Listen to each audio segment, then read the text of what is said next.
السلام علیکم دوستو، یہ ہماری جغرافی کے اوپر تیسری ویڈیو ہے جس میں انکریزنگ اریبل لینڈ کے اوپر بات کریں گے، یعنی وہ زمین جس کے اوپر کھیتی باڑی ہوتی ہے، جس کے اوپر زراعت ہوتی ہے، اس کو کس طرح سے بڑھایا جا سکتا ہے۔ دنیا کا تقریباً 30% حصہ جو ہے اس کے اوپر خشکی ہے اور باقی 70% حصہ جو ہے اس کے اوپر پانی ہے۔ اب اس 30% میں سے بھی صرف 11% جو زمین ہے اس کو کھیتی باڑی کے لیے استعمال کیا جا سکتا ہے، جبکہ باقی زمین جو ہے اس کو کھیتی باڑی کے لیے اس لیے استعمال نہیں کر سکتے کیونکہ وہاں پہ رہائشی کالونیاں بن چکی ہیں، فیکٹریز وغیرہ لگ چکی ہیں، ٹرانسپورٹ وغیرہ کا انتظام ہے، یا پھر وہاں کا جو ٹیمپریچر ہے یا وہ زراعت کے لیے مناسب نہیں، بارشیں وغیرہ نہیں ہوتی ہیں تو پانی کی دستیابی وہاں نہیں ہو سکتی ہے۔ اور اس کے علاوہ غیر ہموار زمین یا پہاڑیاں وغیرہ جو ہیں ان کے اوپر بھی کھیتی باڑی نہیں ہو سکتی ہے۔ تو جو کھیتی باڑی کے لیے جو زمین ہوتی ہے اس کی جو ریکوائرمنٹ ہے اس کے اندر سوٹیبل ٹیمپریچر ہے، یعنی ٹیمپریچر وہاں کا مناسب ہونا چاہیے جس کے اوپر کھیتی باڑی ہو سکتی ہے۔ اس کے علاوہ وہاں پہ جو بارشیں ہیں وہ دیکھا جاتا ہے کہ کتنی ہوتی ہیں، جو اس وجہ سے زمین کو پانی کتنا ملتا ہے۔ اس کے علاوہ فلیٹ لینڈ چاہیے، یعنی بالکل ہموار زمین ہوتی ہے جس کے اوپر کھیتی باڑی ہو سکتی ہے اور وہاں پہ کھاد وغیرہ بھی اویلیبل ہونی چاہیے، فرٹائل سوائل جو ہے وہ ضروری ہے۔ اب پلانٹس کے لیے ایک سوٹیبل ٹیمپریچر ہے جو اس کی گروتھ کے لیے ضروری ہے۔ اس میں کچھ مثالیں دی گئی ہیں کہ چاول کے لیے جو ہے کم از کم 21 ڈگری کا ٹیمپریچر ہونا چاہیے۔ اس کے علاوہ جو گندم ہے اس کے لیے 15 سے 21 ڈگری کا ٹیمپریچر ہوتا ہے، اور جو کم سے کم منیمم ٹیمپریچر ریکوائرمنٹ ہے پلانٹس کے لیے وہ 6 ڈگری کا ہے، یعنی کہ 6 ڈگری سے اوپر کا درجہ حرارت ہوگا تو وہیں پہ پلانٹس کی نشو و نما ہو سکتی ہے۔ یہاں اس چارٹ کے اندر مختلف جو فصلیں ہیں ان کے لیے جو ٹیمپریچر کی ریکوائرمنٹ ہے وہ بتائی گئی ہے کہ کون کے لیے جو ہے وہ کم از کم 20 اور زیادہ سے زیادہ 32 سے 34 ڈگری کا ٹیمپریچر جو ہے وہ چاہیے ہوتا ہے۔ گندم کے لیے کم از کم 5 سے لے کے 38 ڈگری کا، چاول کے لیے 18 سے 40 ڈگری کا، پوٹیٹو یعنی آلو کے لیے 12 سے 34 ڈگری، اور سویابین کے لیے 10 سے 40 ڈگری کا ٹیمپریچر جو ہے وہ ضروری ہے۔ اب ٹیمپریچر کے علاوہ وہاں پہ پانی کی سپلائی دیکھی جاتی ہے کہ پانی جو ہے وہ مختلف فصلوں کے لیے ان کے ریکوائرمنٹ مختلف ہوتی ہے۔ اینول رین فال کم از کم 2000 ملی میٹر، یا دوسرے لفظ میں 200 سینٹی میٹر کا پانی جو ہے وہ چاول کے لیے درکار ہوتا ہے، لیکن جو ملٹ ہے اس کے لیے تقریباً 1000 ملی میٹر سے کم جو ہے وہ پانی ضروری ہوتا ہے اس کو دینا۔ یہاں اس چارٹ کے اندر بتایا گیا ہے کہ واٹر ریکوائرمنٹ جو ہے وہ کیا ہوتی ہے مختلف فصلوں کے لیے۔ چاول کے لیے 90 سے 250 سینٹی میٹر کا پانی چاہیے ہوتا ہے زمین کو، اسی طرح گندم کے لیے، سویابین کے لیے اور ٹوبیکو کے لیے 45 سے 65 کی واٹر ریکوائرمنٹ ہوتی ہے۔ میز اور گراؤنڈ نٹ کے لیے 50 سے 80 ڈگری سینٹی میٹر کا پانی چاہیے ہوتا ہے۔ شوگر کین یعنی چینی کے لیے 150 سے 250 سینٹی میٹر پانی چاہیے ہوتا ہے۔ سویابین کے لیے 45 سے 70، کاٹن کے لیے یعنی روئی کے لیے 70 سے 130 سینٹی میٹر، اور پوٹیٹو کے لیے یعنی آلو کے لیے 60 سے 80 سینٹی میٹر پانی کی ریکوائرمنٹ ہوتی ہے۔ فزیکل کنڈیشن کے علاوہ جو ہے وہ فلیٹ لینڈ جو ہے، یعنی زمین کا ہموار ہونا بھی کھیتی باڑی کے لیے ضروری ہے، کیونکہ غیر ہموار زمین کے اوپر مناسب طریقے سے کھیتی باڑی نہیں ہو سکتی۔ وہاں پہ مشینیں وغیرہ بھی چل سکتی ہیں اور جو پانی ہے وہ بھی ایزیلی ان کو زمین کو فراہم کیا جا سکتا ہے۔ اس کے علاوہ وہاں کھاد کا، فرٹائل سوائل کا ہونا بھی ضروری ہے جو پلانٹس کی نیوٹریشن جو ہے وہ اس کے لیے ضروری ہے۔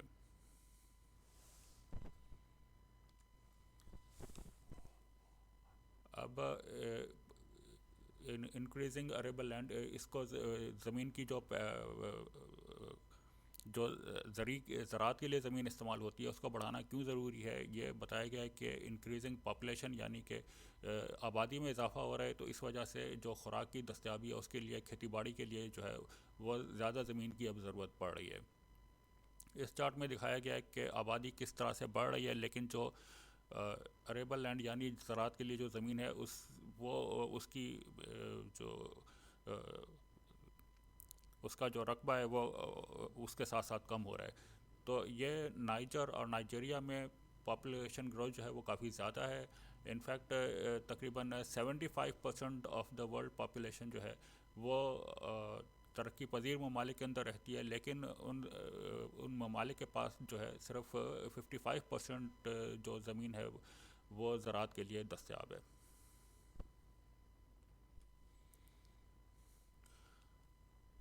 اب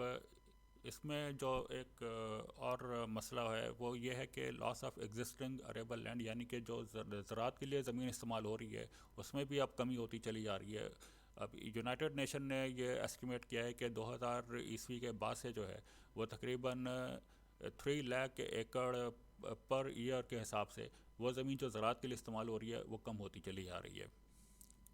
اب یہ کم کیوں ہو رہی ہے اس میں کے بارے میں کہا جاتا ہے کہ جو شہروں کے آس پاس کی جو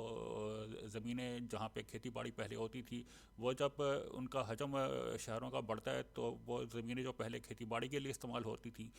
ان کو ہاؤسنگ کالونیز کے لیے استعمال کیا جانے لگتا ہے، اور پھر وہاں پہ انڈسٹریز وغیرہ بھی لگتی ہیں، وہاں سڑکیں وغیرہ بھی بنتی ہیں، تو اس وجہ سے وہ زمین اس کا استعمال دیگر مقاصد کے لیے شروع ہو جاتا ہے. صرف کیلیفورنیا جو USA کا علاقہ ہے وہاں پہ تقریباً 30,000 ایکڑ پر ایئر جو کے حساب سے زمین کم ہو رہی ہے. اب اس کے علاوہ جو زرعی زمین کم ہو رہی ہے اس کی دیگر وجوہات میں یہ ہے کہ پور فارمنگ پریکٹسز، یعنی کہ کسان جو ہیں وہ ایک فصل اتارنے کے فوراً بعد اس زمین کو ریسٹ دیے بغیر ہی فوراً ہی اگلی فصل کے لیے بیج بو دیتے ہیں، کیونکہ اس کو زمین کو ریسٹ درکار ہوتا ہے. پیداواری صلاحیت اس کی وجہ سے اس کی کم ہو جاتی ہے، اور جو اگلی فصل ہے اس میں پیداوار پھر کم آتی ہے پہلے کے مقابلے میں. اس طرح سے وہ زمین آہستہ آہستہ بنجر ہو جاتی ہے.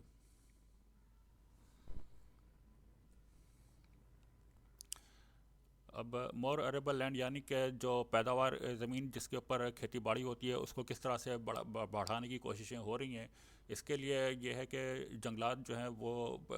ان کی کٹائی ہوتی ہے، پھر وہ زمینیں جو ہیں وہ کھیتی باڑی کے لیے استعمال ہوتی ہے. اس کے علاوہ سویمس جہاں پہ کھڑا ہوا ہوتا ہے ان کی صفائی کر کے اس زمین کو ہموار کیا جاتا ہے اور اس کو کھیتی باڑی کے لیے استعمال کرنے کی کوششیں ہو رہی ہیں. اس کے علاوہ جو پہاڑی علاقہ ہے جہاں پہ پہاڑیاں ہوتی ہیں وہاں پہ بھی وہ اس طرح سے ان کی کٹائی کر کے اس کو اس طرح سے سیٹ کرتے ہیں کہ وہاں پہ کھیتی باڑی ہو سکتی ہے. اس پروسیس کو جو ہے یہ ٹریسنگ کہا جاتا ہے. اس کے علاوہ جہاں پہ ٹیکنالوجی وغیرہ استعمال کرتے ہیں کسان، اور اس کی مدد سے بھی وہ جو زمین کی پیداواری صلاحیت ہے اس میں اضافہ کرتے ہیں. اس کے علاوہ کھاد وغیرہ کی سپلائی کر کے بھی زمین کی پیداوار کو بڑھایا جاتا ہے. ہاؤ ٹو انکریز اریبل لینڈ، یعنی کہ جو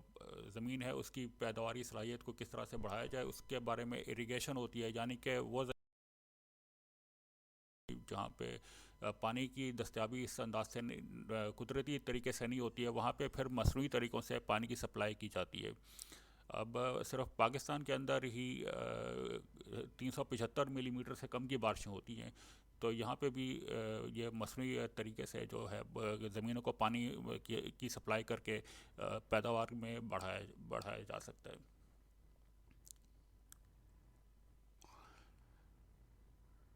اس کے جو مصنوعی طریقے سے زمین کو پانی فراہم کیا جاتا ہے اس کو اریگیشن کہتے ہیں. اریگیشن میں یہ ہوتا ہے کہ جو پانی ہے اس کو ڈیمس وغیرہ میں جمع کیا جاتا ہے. جو بارشیں جب ہوتی ہیں ویٹ سیزن میں اس میں پانی کو جمع کرتے ہیں ڈیمس میں، اور پھر ڈرائی سیزن میں وہاں سے نہریں وغیرہ نکال کے اس کو کھیتی باڑی کے لیے استعمال کیا جاتا ہے. یہ پروسیس جو ہے یہ جس طرح دریاؤں سے نہریں نکالنے کا جو سلسلہ ہے یہ 6000 قبل مسیح میں یہ مصر میں شروع کیا گیا تھا، جہاں پہ دریائے نیل سے جو ہے ان کسانوں نے نہریں نکالی تھیں اور وہاں سے اپنی زمینوں کو پانی جو ہے وہ اس کی سپلائی شروع کی تھی. اس کے علاوہ جو ڈیمس ہیں وہ بنائے جاتے ہیں جن میں پانی سٹور کر کے وہاں سے نہریں وغیرہ نکال کے وہ زمینوں کو پانی سپلائی کیا جاتا ہے. اب ہاؤ ٹو انکریز اریبل لینڈ، اس کے لیے ایک ٹریسنگ کا سلسلہ ہے جس میں پہاڑیوں کی کٹائی کر کے ان کو اوپر زمینیں اس طرح سے بنائی جاتی ہیں کہ جن پہ کھیتی باڑی ہو سکے. اس پروسیس کو ٹریسنگ کہا جاتا ہے، اور یہ طریقہ زیادہ تر جو ہے فلپینز اور انڈونیشیا میں، کیونکہ وہاں پہ پہاڑی علاقہ زیادہ ہے تو وہاں پہ اسی طریقے سے کھیتی باڑی کی جاتی ہے. اب ہاؤ ٹو انکریز اریبل لینڈ، اس میں دوسرا پوائنٹ جو ہے وہ فرٹیلائزر یعنی کہ کھاد استعمال کر کے اس پیداوار کو بڑھایا جاتا ہے. اس میں دو مختلف اقسام کی جو ہے وہ کھاد استعمال کی جاتی ہے، جن میں ایک نیچرل ہے فرٹیلائزر اور دوسری کیمیکل فرٹیلائزر ہے. نیشنل فرٹیلائزر میں اینیمل ویسٹ ہوتا ہے جو جس سے کھاد بنتی ہے، جبکہ چائنا اور ساؤتھ کوریا میں جو انسانی فضلہ ہے اس کو بھی کھاد کے بنانے کے لیے استعمال کیا جاتا ہے. کیمیکل کے طریقے سے جو کھاد بنتی ہے اس میں مختلف قسم کے منرلز استعمال کیے جاتے ہیں، جن میں نائٹریٹ، فاسفیٹ اور پوٹیش وغیرہ جو ہے ان کے ذریعے سے کھاد بنائی جاتی ہے. اب اگلا پوائنٹ ہم اس کے بارے میں بتاتے ہیں، انکریزنگ لینڈ فار یوز، یعنی کہ صرف زراعت کے لیے ہی، کھیتی باڑی کے لیے ہی زمین نہیں درکار، بلکہ اور مختلف کاموں کے لیے بھی زمین چاہیے ہوتی ہے. نیڈ فار مور ایریبل لینڈ، ان میں سے کن مقاصد کے لیے؟ ایک تو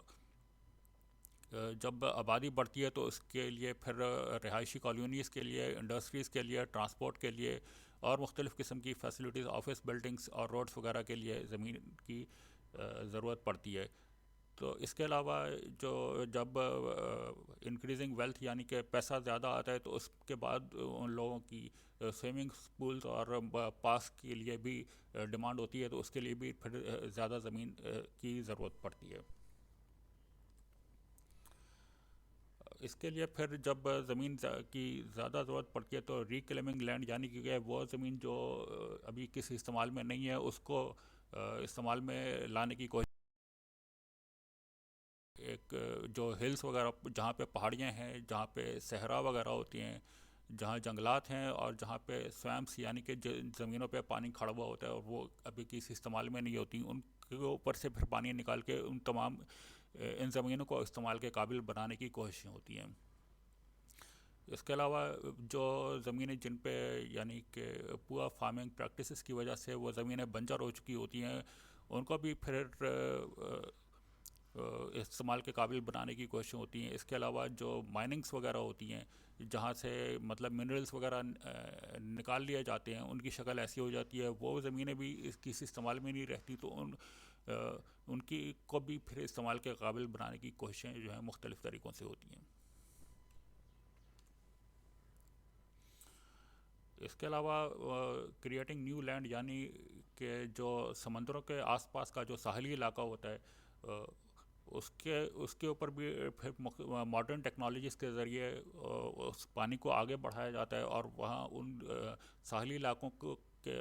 کی زمین جو ہے اس کے اندر اضافہ کر کے پھر زیادہ زمین حاصل کرنے کی کوشش کی جاتی ہے. تو اس میں ایک پروسیس جو ہوتا ہے اس میں یہ ڈائکس وغیرہ بنائی جاتی ہیں، یعنی کہ جو یہ زمین کے ساتھ پھر پہلے ان کا باؤنڈری وال بناتے ہیں، اور بیچ میں جو پانی اس کے اندر کھڑا ہوا ہوتا ہے اس کو پمپس وغیرہ کے ذریعے یا مختلف مشینیں لگا کے وہاں سے نکال کے واپس سمندر میں ڈالا جاتا ہے، اور اس طریقے سے جو زمین ہوتی ہے اس کے کی بھرائی کی جاتی ہے، یعنی کہ پہاڑوں سے جو ہے ریتی اور مٹی وغیرہ لا کے اس میں بھرا جاتا ہے، اور اس طریقے سے جو ساحلی زمین ہوتی ہے اس میں اضافہ کیا جاتا ہے. تو اس طریقے سے سنگاپور میں جو ہے وہ کافی انہوں نے اپنے زمینی رقبے میں اضافہ کیا ہے کہ وہاں سے جو اس زمین سے پانی ہٹا کے اس میں مٹی کی بھرائی کر کے جو ہے وہ کافی زمین جو ہے وہ سنگاپور نے حاصل کی ہے. اور ان لوگوں نے جو وہاں پہ ان زمینوں پہ جو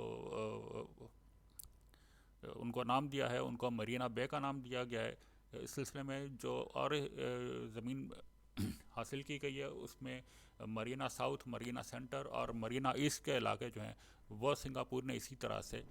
پانی پیچھے ہٹا کے جو ہے وہ زمینیں اس کی حاصل کی ہیں. اس کے علاوہ سمندروں سے ہی نہیں بلکہ جو جھیلوں کے آس پاس کا جو علاقہ ہوتا ہے جہاں پہ پانی کھڑا ہوا ہوتا ہے، اس میں بھی اسی پروسیس سے پانی جو ہے وہ پمپس وغیرہ کے ذریعے سے